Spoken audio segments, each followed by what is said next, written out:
Eh bien salut à tous les potes, c'est Théozinho et bienvenue sur ma chaîne. Troisième match de la semaine face à Angers ce dimanche à 15 h. Si Angers gagne, il passe devant nous. Si nous gagnons, nous pouvons accrocher le top 5. Mais avant ça, je vais féliciter les gagnants de la semaine qui ont pronostiqué le bon score face à Dijon ainsi que face à Nantes. Bravo à Coudron-Nat et à Tom qui remportent un point et n'hésitez pas à mettre votre score en commentaire pour ce match. Nous, on démarre avec le contexte de ce match. Nous allons donc recevoir le SCO d'Angers qui compte 16 points et une solide 11e place au classement.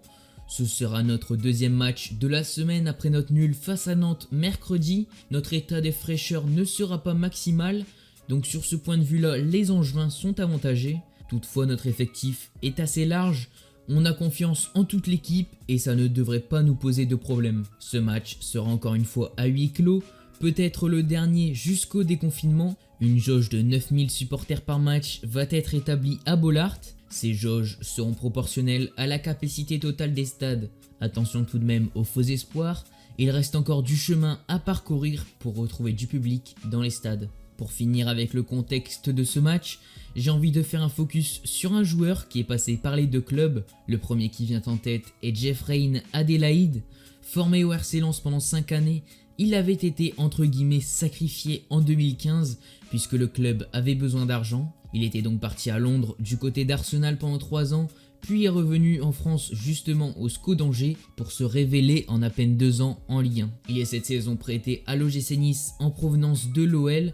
À 22 ans, il est le capitaine de la sélection France Espoir. Il ne faut pas oublier qu'à l'époque, il a rendu service au club en partant en Angleterre, mais aussi il faut féliciter le geste des Gunners de l'acheter pour quelques millions d'euros. Donc en voilà un peu pour le contexte de ce match. Maintenant on va faire encore une fois un focus de plus sur l'équipe Angers et on va passer à comment les jouer. Quand on regarde les matchs d'Angers depuis le début de saison, ils gagnent tout simplement un match sur 2. Une défaite face à Lyon la semaine dernière, donc j'espère que leur série s'arrêtera ce week-end. D'ailleurs, ce match a fait naître une mini polémique avec au cœur Romain Thomas et Anthony Lopez. Le gardien a fait une sortie un peu trop musclée et il y aurait pu avoir penalty. Ce qui est affligeant, c'est que les médias forcément s'en servent et c'est RMC qui en a profité pour réunir les deux joueurs au téléphone et faire naître un débat. Les deux joueurs ont pu s'expliquer en live, ce qui était assez hilarant, et tout ça, ça vient ridiculiser notre championnat qui, je le rappelle, a comme devise la Ligue des Talents. Revenons à notre sujet, les Angevins ne sont pas forcément une équipe réputée pour composer dans la fantasy et restera fidèle à son 4-2-3-1.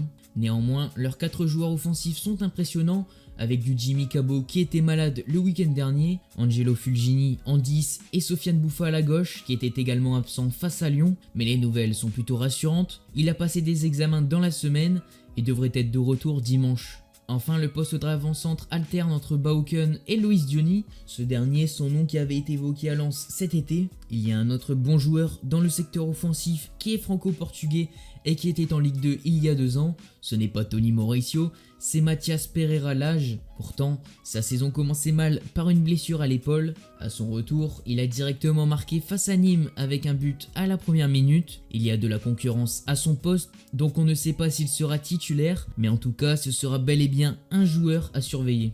Justement, pour contrer l'armada offensive angevine, il va falloir voir qui aligne-t-on. Alors comme face à Nantes, nous aurons un groupe au complet pour la réception d'Angers, hormis Cheikh Traoré qui est un blessé de longue date. Seko Fofana revient en pleine forme, tout comme Ignatius Ganago. A priori pas de blessés du match de milieu de semaine. Kakuta boitait avant sa sortie, donc on espère rien de méchant. On voit assez nettement que l'on manque de rythme, les choix offensifs dans les 25 derniers mètres ne sont pas souvent les bons. Déjà à Dijon, on avait vendangé quelques contre-attaques. Face à Nantes, des situations auraient pu être largement mieux exploitées. Le match nul est mérité d'autant plus où chaque équipe a eu sa mi-temps. Quand l'on voit que dans le match, on n'a qu'un seul tir cadré qui est notre but, il faut absolument retrouver le bon tempo pour retrouver pleinement notre jeu. Alors je vais passer à ma composition et dans les buts je titularise Wilker Farignez. Je me justifierai pour mes choix après. Ensuite en piston droit je mets Jonathan Klaus. En défense, je ne la bouge pas et j'aligne Gradit, Badé et Facundo Medina. En piston gauche, j'aligne Massadio Aidara. Le milieu de terrain, ce sera Cheikh Doucouré et Seko Fofana.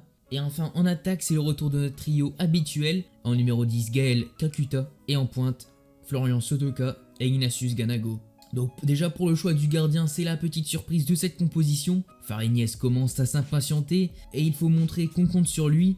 Il faut lui montrer également qu'il a un rôle à jouer dans ce maintien. Et puis un peu de repos pour les cas qui ne sera pas épargné par les blessures. Si là ça faisait 2 matchs de suite qu'il était titulaire, un peu de repos ne lui fera pas de mal.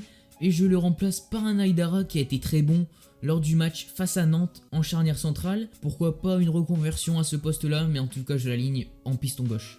Cahuzac, bien sûr notre capitaine, doit aussi souffler, c'est comme ici Agassi là, ça faisait 2 matchs qu'il était titulaire. Et enfin devant, ça ne bouge pas, Sotoka est frais et Ganago doit reprendre le rythme, il faut qu'on aligne ces 3 joueurs. Donc en voici pour mon 11 de départ lensois, les dés sont lancés et on peut donner notre pronostic. C'est bien un match où il est difficile de donner notre pronostic, les équipes sont du même niveau, mon cœur lensois va pencher en notre faveur, cependant je veux être le plus objectif possible et mon pronostic sera un match nul du style 1-0-0. Et donc en voilà les gars pour cette vidéo avant match, j'espère que le Racing va gagner. En tout cas si cette vidéo vous a plu, vous pouvez mettre un pouce bleu ainsi que vous abonner. Moi je vous dis à plus dans ma prochaine vidéo, c'était Théozinho. Allez, salut et allez lance!